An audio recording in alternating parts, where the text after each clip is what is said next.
Hi, John. Thank you for spending this time with me today. Hi, Tanya. My pleasure. Good to see you. Good to see you. So here's something funny, right? We I usually do all these interviews on Instagram, but you're not on Instagram, and and even though you're not on Instagram, I'm sure that this video and this interview, well, the voice interview, is going to be one of the most interesting ones I would have done. So I was telling you today before we started, I feel a little bit of positive stress uh, chatting with you today. I'm a confidence and courage coach, but I have to say that I prepared for this interview a lot. So it doesn't mean that even if you prepare, the stress goes away, as you know. And when I recalled the first time that you came teaching at Barefoot, because that's how I got to know you as my teacher at Barefoot, the coaching school. Um, do you remember the first exercise icebreaker you made us do? Um, eh, Icebreaker. So it might have been who are you? What's your claim to fame? I sometimes do that Claim to one. fame, exactly. And so I thought, rather than just introducing you like that, I will reverse that exercise with you, and I'm going to ask you, what is your claim to fame, John? Yeah, okay. So I think one of the interesting claims to fame, because I've got sort of I'm kind of in two minds about it. Is I once had a mixed martial arts fight dedicated to me, Oh, which I feel slightly in two minds about. It was somebody that I worked with through a charity that I do some work with, PTSD resolution, and he was a soldier who had struggled a lot with combat stress and various other problems. But in the end decided to, because the one thing he was really good at was fighting, decided to see if he could make a career out of being a mixed martial artist, so a cage fighter effectively. And I was on a train to London, and I got a text, and it said, I've just knocked my opponent out in my first fight, and I've dedicated it to you. oh, wow. So I kind of texted back saying, well, thanks, but how is he? And he said, it's fine, we're having a drink at the bar. So, so that's so that's an interesting one, because obviously I was kind of in two minds about it, Yeah, concerned that his opponent was okay, but it seems that they were. And so how's yeah. that for a claim to fame? I mean, yeah, it has many strings to it. Indeed. Love it. Thank you. So here we are today. We talking about the main theme today is the differences between therapy and coaching. But not only, I wanted this interview to kind of gather a few of the ideas that you've taught us in the school. But so the way I wanted to start was asking you. We know that you're both a psychotherapist and a coach, as well as a hypnotherapist. And I have used both coaching and therapy, and I find it at times difficult, right, to define the difference between the two. And there's this gray area that we might use therapy in coaching, and we might use coaching in therapy, etc. They're very intertwined and complementary. I do see a lot of better results with my clients who are in therapy somehow, because they're doing this introspection work. So I'd like to get your take on this gray area on it, and as you're both, as well as a coach, as a therapist, get your insight. Thank you. So I think the distinction between the two is becoming increasingly blurred, and I think initially when coaching was seeking to establish itself as a new profession, which was really around the turn of the century, uh, coaches and the profession of coaching was very focused on saying we're not therapy, we're very different to therapy, and in part that was I think for all sorts of professionalization reasons, that they wanted to establish themselves as separate, as new, and also it to do with being able to charge typically much more than therapists charge. So I think the distinction initially was very artificial, and was for all sorts of professionalization reasons. But increasingly, it's been recognized that if you were to watch a lot of professionals, whether therapists or coaches working, you wouldn't necessarily know what they were doing, what they were doing was therapy or coaching. particularly because in the therapy world, a lot of therapy has become solution focused. And it's recognized that although it's important that people with a story to tell are allowed to tell it, the therapy doesn't end with the telling of the story. The therapy continues into actually having heard this, now what? What next? And you probably heard me talk before about the metaphor of the windscreen and the rearview mirror. And I think it's quite a useful one, and that a lot of coaching traditionally focuses on the view through the windscreen. So where are you heading to?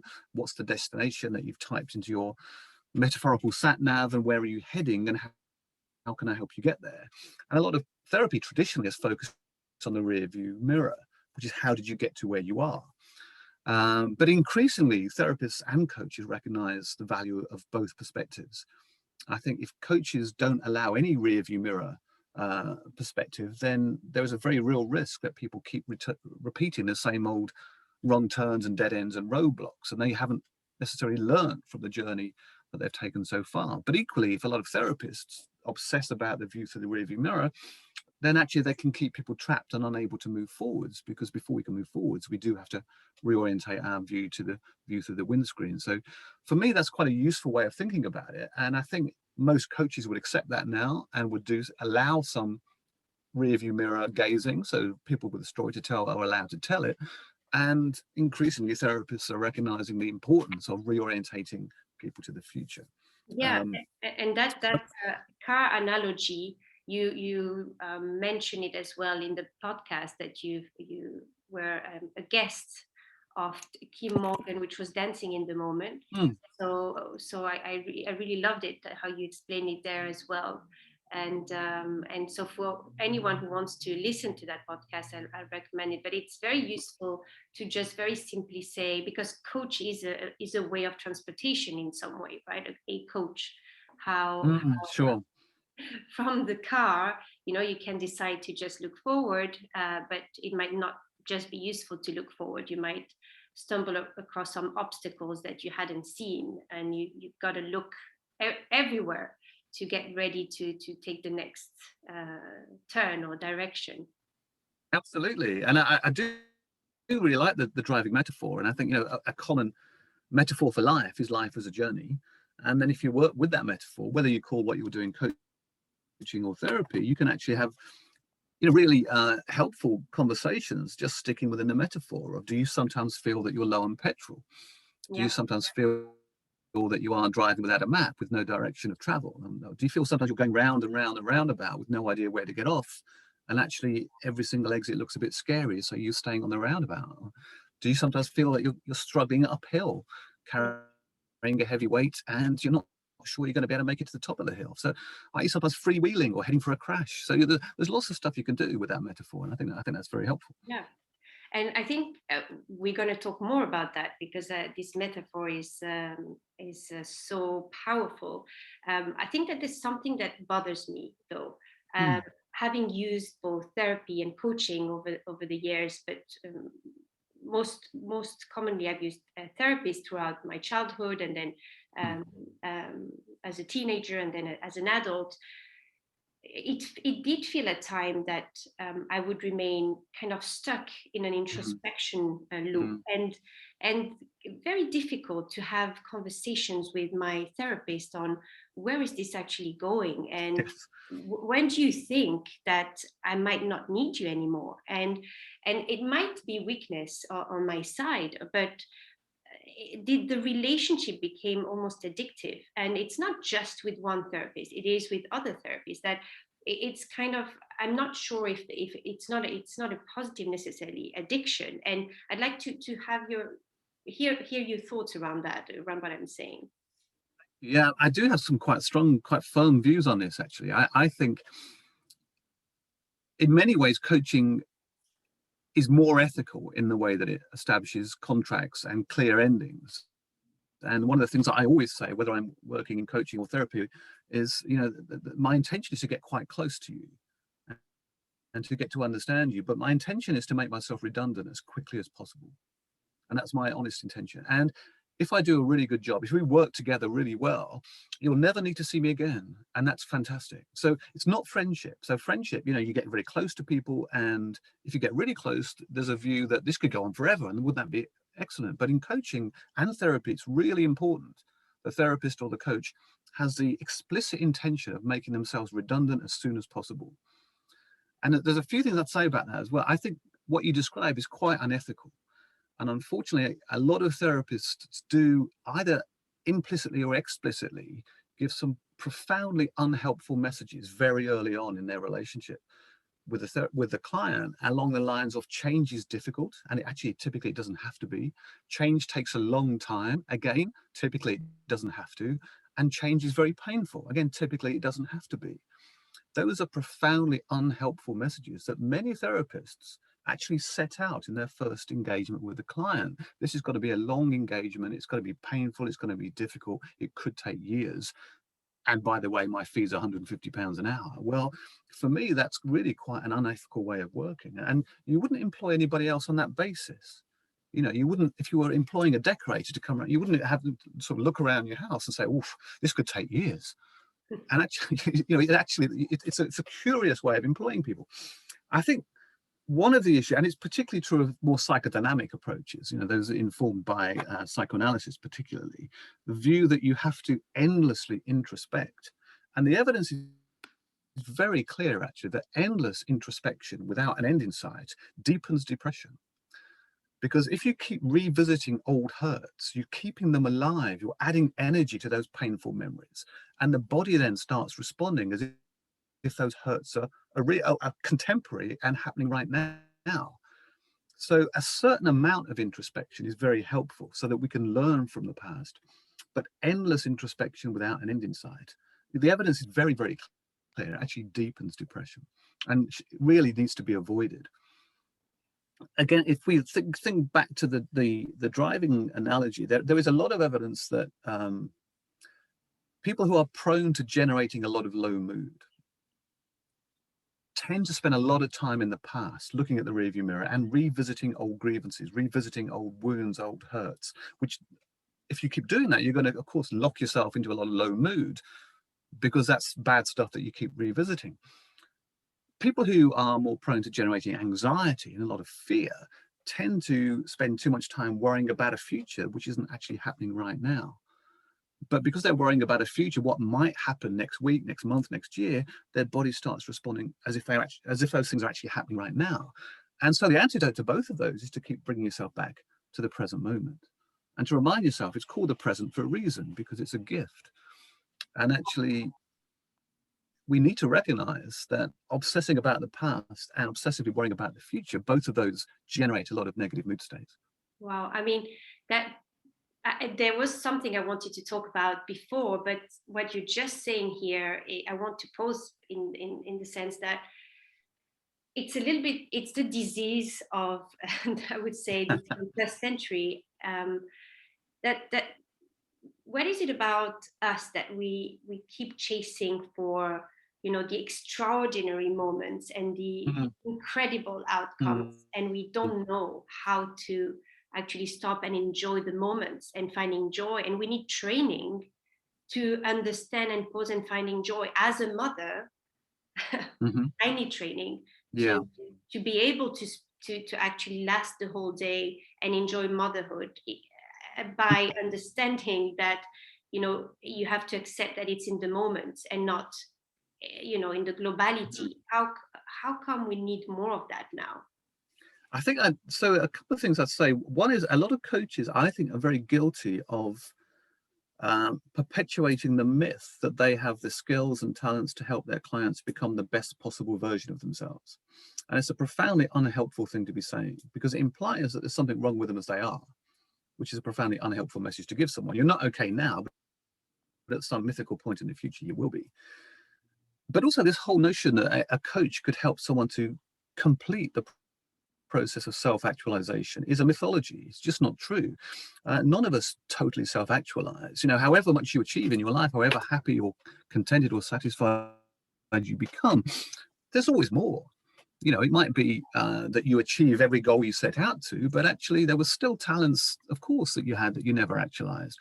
So I think coaches need to be a lot more modest and talk about having the skills to perhaps help people to progress further along the road towards a constructive accomplishment of their innate potential, but recognize you're never going to get there.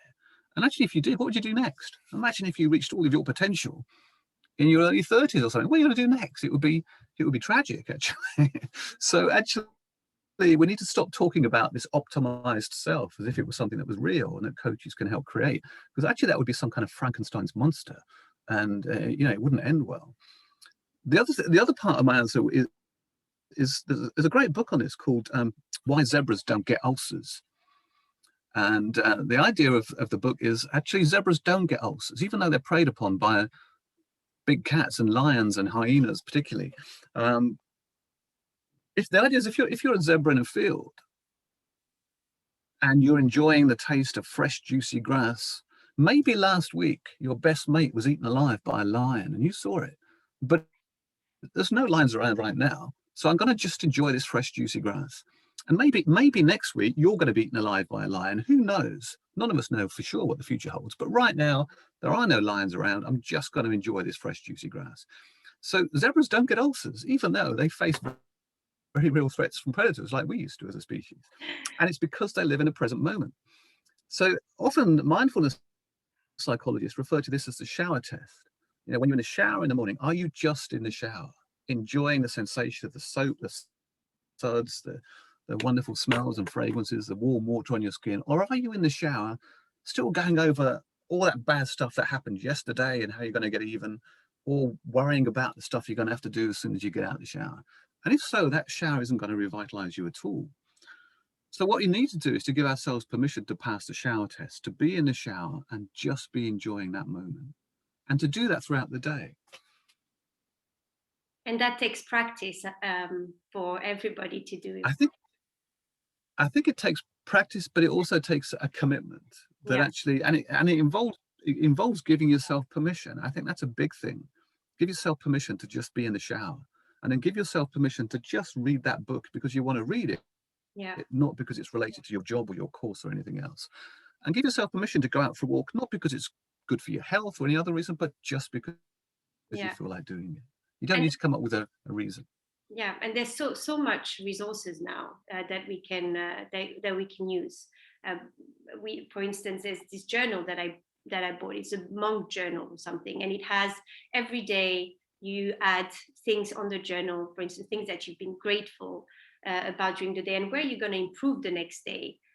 So you have some tracking record of how you're going to improve in being more present, if it's with the children, or going out for a walk without, like you were talking about all walks in the podcast as well, where you just focus on being present in the moment of watching the sunset and not listening to music or podcast, just taking in the beautiful sounds of London or the countryside, but just taking in and being in the moment. And so yes, you've started by talking a lot on the difference of how maybe coaching focuses on developing the self-esteem side of things that you spoke about in the past as well, versus maybe they should focus on working on self-worth and just acceptance, and accepting ourselves the way we are. And yes, we can want to improve things, and just just accepting ourselves and being present. And there's one sentence from one of the authors that you referred to, William Glasser, that reminds me of also one of the founder of psychology, Adler, of School of Psychology, Adler, that the past is never the problem. And very often it's how much we focus on the past that is the problem, how much we focus on the negative events that is the problem. But the solution is actually, I don't know if you agree with that, the solution is actually, what are you doing with your past? Because depending on what you do with your past, then you can redefine it. So I want to hear your take on that. Yeah, absolutely. And it's really important that one of the big shifts in therapy is away from the idea of post-traumatic stress and towards the idea of post-traumatic growth, which is as a result of these challenges I've faced in the past, as a result of these experiences that were profoundly frightening, traumatic, scary, challenging, how have I become a better person? Not how have I survived, but how have I actually improved? How have I grown? How have I become more? And what resources have I developed because I went through that? It's rather like, it's quite similar, if you like, to some of the arguments that are being made by the supporters of the Black Lives Matter movement, which is going from a notion of victimhood to survivor, which is a big step. So to be a victim of racism actually defines you as a victim. To be a survivor of racism defines you as a survivor. But better still, to be a victor, to be someone who has triumphed over the fact that they've received prejudice. So the first step, which is a very important step, is from victim to survivor. But the next step, which is just as important, is from survivor to victor. And I have to say, I can't remember the guy's name, but there was a great black civil rights advocate who wrote an autobiography, and he simply called his autobiography the N-word, but he spelled it out in full. And when he was challenged about why would you call an autobiography this abusive term, he says, well, from now on, every time a racist uses that word, they're helping sell my book. And that's a victor position, which is saying, actually, I'm going to triumph over this. And every time someone tries to put me down by using that word, it's free publicity for my book. Wow. And I really admire that. Agree. And it's not knowing necessarily what destinations it's going to take. Like, it doesn't have to be a concrete destination when we talk about anti-racism as well, but it's going somewhere and taking the steps as well. It doesn't have to look in a certain way. It just has to proceed, and we have to take action. And I think, I don't know if that is what you were trying to say. Yeah, I mean, I think two things really. One is, I mean, one of the phrases I quote from Carl Rogers that I really like is that when I accept myself as I am, then I can change. So focusing on acceptance and self-worth doesn't mean that you become smug and self-satisfied and you just sit around in your pants watching Netflix all day. It's when you recognize that you already have innate worth and value, then of course you want to set off on this journey of self-improvement. But it starts with accepting yourself where you are. Yeah. And I sometimes refer to the rather corny old joke about a guy who asks a drunk for directions, and the drunk says, well, I wouldn't start from here. Well, actually, of course, here is the only place you can ever start from. You can only start from where you are. Yeah. And we can obsess about how we got to where we are. And I think some therapists are very guilty about that. Let's just obsess about the journey you've taken so far. Or we can think about where we want to get to. Yeah. Now, again, that's another way of thinking about it. I think some coaches think, well, let's just focus on where you want to get to, but they kind of ignore the journey. And the journey is a big, important part of that person. And it's rather like, I think I spoke to Kim about the acronym HID, which is we carry a history which informs our identity, which informs our destiny. And it's worth having those three aspects. The history is the road we've traveled, the identity is how we now see ourselves, but the destiny is actually the direction of travel that we're going to choose. Yeah. And there's another author I wanted to mention that you taught us about during the course, and also with the reading. It's Frankl. And there's one sentence in Doctor and the Soul that I wanted to read, because I find, so to give a little bit of background on Frankl, his school of therapy is that it's logotherapy, and it's the meaning is that humans are in this world and they do what they do and they have a meaning because they have a meaning, right? And there's this sentence that he writes in Doctor and the Soul, which says, instead of possibilities, I have realities in my past, not only the reality of work done and of love loved, but of suffering suffered. These are the things of which I am most proud, though these are the things which cannot inspire envy. And I find this sentence so powerful, because we as individuals tend to want to define ourselves by our profession or by the fact that we are, parents, but we forget why we do what we're doing, and what is it that really truly gives us meaning.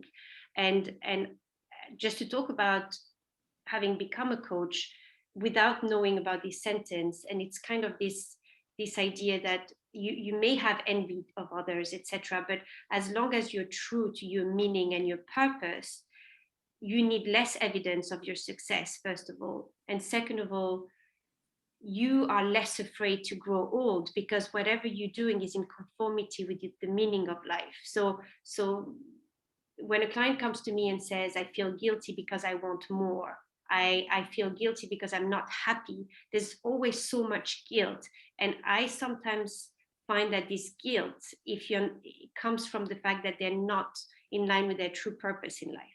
And that's an author you've been talking about from day one that we had you as a teacher at Barefoot. So much I'd say in response to that, really. One is, I've never been happy with the commandment in the 10 Commandments about covetousness, that you shouldn't covet or envy what your neighbor has. And I think it's because it strikes me that it's profoundly unhelpful to think that if someone's desperately poor or homeless, that they shouldn't be envious of people who've got a mansion and a swimming pool. Because actually, maybe they should, and maybe they should think that's unfair, and maybe actually it is unfair. And I think you can kind of see why people in power might want to say, but that's a sin for very poor people, very disadvantaged or discriminated against people, to want what more affluent people have. I'm not sure that is a sin. I think that's quite ordinary. And also, I don't think there's anything wrong with that at all. I think a fairer society is something which we should all be actually aiming for. And to say that actually people who want what they haven't got are somehow guilty of a sin, I just think that, well, or maybe they're just kind of victims of a very unfair society. So that's one thing I'd say. I mean, the other thing about Frankl, I mean, Frankl's very clear that people become depressed and or suicidal, not because they're suffering, but because they're suffering and have no reason to bear their suffering. So it's not suffering that creates misery and despair. It's suffering without a clear reason for bearing it. And that's why he focuses so much on helping people find their reason, which is so important, not so much when things are going well, but when they're not. That's when we need to find our reason for bearing our suffering. And of course, traditionally, faith would provide that. But as we become a more secular society, it's much more of a challenge to find that reason. Frankl fortunately gives us three particular potential routes. One is by actualizing what he calls creative values, doing worthwhile work. Another by actualizing experiential values, so opening up to the wonders of nature and the beauty of a sunset and a sunrise and all of that stuff, being fully present in the moment. But then when even those two are not available to us, we can actualize attitudinal values by tuning our attitude to the situation we're in. And in his more famous work, Man's Search for Meaning, he talked a lot when he was in Auschwitz about setting himself the challenge of proving himself worthy of his suffering, which is an incredible statement if you think about it. To actually, he saw his suffering and his very near starvation as a test, as a challenge, and he had to measure himself by how well he stood up to that challenge. So it's sometimes referred to his approach as a summoning approach. You are summoned by the challenges life throws at you to see them as a challenge. And if you are a person of faith, to see your God as a taskmaster, and your taskmaster sets you challenges, and they are for you to measure yourself up against in terms of how you rise to those challenges. So yeah. It's not an easy approach. It's a hugely demanding and summoning approach, but one that I think has got a lot to recommend it. Yes, and that was his task. Everyone's task is different, right? And that's what you've been telling us by the mosaic analogy, that we're all different. We all have our uniqueness, but together we make sense in some way. And I want to finish the topics on our needs, on human needs. We are a species, and we all have different needs, and sometimes, we're very quick into saying and to comparing ourselves to others and thinking that we might have the same need as that other person, but and that kind of distract us from what we really and truly want. And I see that with clients, because someone is doing that, they want to do the same thing, and then they're unhappy when they get to the goal. Like you were saying, they want more and more and more, and not enjoying the moment. So I just want to pause here a little bit on the three words: meaning, value, and joy. I know it's not a small topic, but and I remember I asked you, so running a marathon gave you joy? And I remember you said, no, it gave me value or something, or gave your son, it was your son running the marathon, value. Is that the what you said, if I remember correctly? If I remember correctly, but you may well remember better than me. But if I do, for me, it's a distinction between pleasure and happiness. Okay. So Yes. pleasure is very short term. So people can get a short burst of pleasure by buying something, even though they don't need it. Buying that new electrical device, or that new pair of shoes, or that new shirt, or that new CD, whatever it is, you get a short endorphin release because you just bought something. Triggers your hunter-gatherer kind of programs, and you think, yep, I've just captured this new shirt. But it's extremely short-lived. And the problem is a lot of people seek that pleasure. Happiness is for the long term. So my guess is there's not too much pleasure involved in running a marathon. It's not something I've ever done, to be honest. And I'm sure it's quite painful, and people talk about hitting the wall and having to go through it and so on. But I think in the longer term, it promotes happiness. And I think that's true of a lot of challenges in life. I think it's an error to pursue pleasure as kind of short-term fixes, which is essentially what the problem drinker does, what the drug taker does, what the person who finds it impossible to commit to any one relationship does, is they're endlessly seeking for that next burst of pleasure, but end up thoroughly unhappy very often. And those things, whether it's kind of compulsive new sexual relationships or drinking or drug taking, actually over time they take a lot more than they give. They don't give happiness. Happiness is for the long term, and it is about actually doing stuff that's purposeful and meaningful and in line with your values. And to go back to coaching helps you define those values and understanding the different choices that you have in your life. I think it does, if it's done well. Yeah. A lot of coaching, though, I think isn't done so well, because by being goal focused, sometimes coaches are guilty of overlooking values altogether. And I think for me, it's really important to explore values before you even get into the whole idea of goals. Because what if the goals are actually not in line with the person's values? What if they achieve them? They won't be happy. So actually, I think values exploration should come first, ideally. And then goals are selected, which are actually in line with that person's values. Yeah, I saw otherwise, it's a missing piece of the jigsaw, which is quite a fundamental piece, I think. Yeah, I so relate to that, and like it is difficult at times to kind of explain to the client that there might be more than a session, because goal setting is not just done over a session, because there's all these values and a vision, also understanding the vision of where you want to be, even in a fixed amount of time, 5-10 years time, and then working from there at filling that gap of where you are today and where you want to be in the future.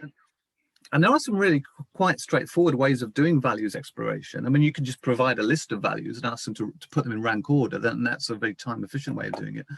And there are a number of those lists that are available in the public domain. There's also a great exercise called the values sort cards exercise, which is again in the public domain. If you just Google it, you can download the resource as a PDF. And there are 3 headings cards, which are very important to me, and not important to me. So you print out your headings cards, and then you print out all the values, and you cut them up, and you align them in those 3 columns: values that are not important, values that are important, values that are very important. And the suggestion is you then just throw away all the important and not important ones, and you just focus on the very important ones, because these are the ones that are going to promote happiness, actually, and that you make sure that whatever goals you set are in line with the values you've identified as the very important ones. So it's a really good exercise to do, and it's very time efficient. And in fact, people can do it between sessions. And I often set it as a between sessions exercise. Because again, for me, it's quite unethical to think that change should only take place in the therapy room or the Yeah. coaching room. And actually, it should be taking place outside. You know, you should be making yourself redundant as soon as you can. And that means maximize your opportunities for change. So set those kind of exercises between sessions. There's also a really nice question I like to ask people, which is simply, if someone was to observe you for 24 hours, a week, a month, whatever, what would they assume your values were? Because it's not enough just to claim a value. You have to put it into practice. You have to operationalize it. And if the answer isn't what they would hold to be very important, then they're not actually living in line with their values. But of course, that indicates that actually some change might be required, which is kind of the point. So asking people that around them, close to them, the question. No, just as a thought experiment. If someone were to observe you for a week, a month, Okay. what would they assume your key values were? Because values aren't just things you claim; they're actually things you live. True. It's a little bit like that exercise, the one where you kind of, as a thought experiment, you imagine you're sitting on the top of a double-decker bus and you're just minding your own business, looking out the window, and you suddenly become aware that you notice all the cars parked in the car park of a place of worship, and it could be a church, a mosque, a synagogue, a chapel, a temple. And you're curious, you recognize these as belonging to your friends, family, colleagues. And so you skip down the steps of the bus very quickly. You go into this place of worship. And now you're really a bit freaked out because you realize that you just walked into your own memorial service. And indeed, the place is full of your friends, colleagues, family. And then key people stand up to talk about you. And your boss stands up to talk. And then you just ask yourself the question, so what do I hope they'll say? What do I fear they might say? And how important is it to me what they say? And then your close colleagues, your friends stand up. And again, same question. What do you hope they'll say? What do you fear they might say? How important is it to you what they say? And then your partner, if you have one, your children, if you have them, same question. What do you hope they'll say? What do you fear they might say? How important is it to you what they might say? And if you do that question, it really brings people up short in terms of values very often. Because what they often find is the boss that they've been working flat out 18-hour days to try and impress and please, when they stand up, they're not even bothered about them being there. They don't give two hoots what they say. Yeah. But when the children stand up and say, well, I don't feel I ever really got to know him, that cuts them to the core. And of course, then you're able to say, well, we've fortunately got between now and your memorial service to make sure your children say something completely different. Oh, wow. Yes. It's easier even than thinking, okay, so what do you want in 10 or 20 years? This truly this truly makes you think in this extreme way. Yeah, I do like those kind of exercises because they just tend to get people to reflect, and particularly if people are just prioritizing stuff that isn't making them happy. Sometimes, where people are just prioritizing earning money over actually living a life that they enjoy or get happiness from. It's worth just reminding them, you don't see too many hearses with luggage racks. Yeah. Ultimately, you leave it all behind. I love that. I love that very much. And I love any visualization exercises. I find them so powerful with clients that are ready to play along and are just going with it clearly. I wanted to ask you about confidence. We've never spoken about that before, but I'm a confidence coach more because, niching down is kind of a need in coaching with this very crowded profession out there. But I graduated as executive coach, and I just found that the challenges that starting entrepreneurs are facing are mostly around taking the next step, courage, and facing fears and doing things anyway. Do you have anything to say around the concept of confidence? Yeah, it's a couple of things I'd say, really. One is, I think confidence comes largely from establishing a secure sense of self-worth and giving up that quest for more and more self-esteem, which I know we talked about before, and I've talked about it with other people. That if you absolutely embrace the philosophy that you are fine, absolutely fine when you wake up in the morning, and you're absolutely fine when you go to bed at night, and nothing that happens between those 2 points can possibly touch that, then it means that actually you don't ever put your self-worth on the line. And that gives you a huge amount of confidence. So simple example, right now, you and I are talking, and of course I want to say stuff that people might be interested in hearing. I want to be competent, if you like, or come across as competent. But even if I don't, even if people think I've had enough of this, I've got to turn it off, and you decide not to broadcast it, that's fine, because I will be okay when I go to bed tonight. So it kind of gives me the confidence to think, actually, this is a low stakes event, because my self-worth is not touched by anything that can possibly happen. So that's one thing, and it allows me as basically a quite quiet person to talk at conferences with hundreds of people, because if they all get up and leave while I start talking, that's okay. I'll still be okay when I go to bed tonight. So it makes it a low stakes event. The other thing I would say though is it links a little bit to courage. Courage is not the absence of fear. Courage is doing the right thing even in the presence of fear. And that again comes from values. So if I give you an example, I was asked some years ago to give a talk at a conference, and it was a fundraiser for people with motor neuron disease. And many of the people in the audience would indeed have motor neuron disease. And this is, of course, a terminal disease, and they would be, and I was told in advance that many of them would be in the later stages. So, their future was hugely compromised by this. And I was asked, could I talk about positive psychology and how it might help them, to this audience? And my first thought was, wow, what a challenging thing to be asked to do. I'm not sure I can do that. How can I, as someone who's fortunately reasonably fit and healthy, how can I address these people and say, come on, chin up, be positive, given what they're facing and the challenges they're facing? And so my first thought was, maybe I'll just make an excuse and pretend I'm busy. And then I thought, well, actually, no, because that's not in line with my values. And actually, if people think that this might be helpful, then of course I'll do it. And I did have some apprehension about that. So I felt that apprehension, but I had the courage to do it because it was the right thing to do, if that makes sense. Love that. So, exactly. So yeah. So I do think that to be confident and to have courage doesn't mean that you don't have apprehension, but you do the right thing even in the face of that apprehension. Exactly. Bearing in mind that you have those values, and the values of doing the right thing, or doing the thing you love and that will be the right thing. It's kind of this passion. It can be a passion or a love for the job that you do. So you need less evidence, and it gives you more courage.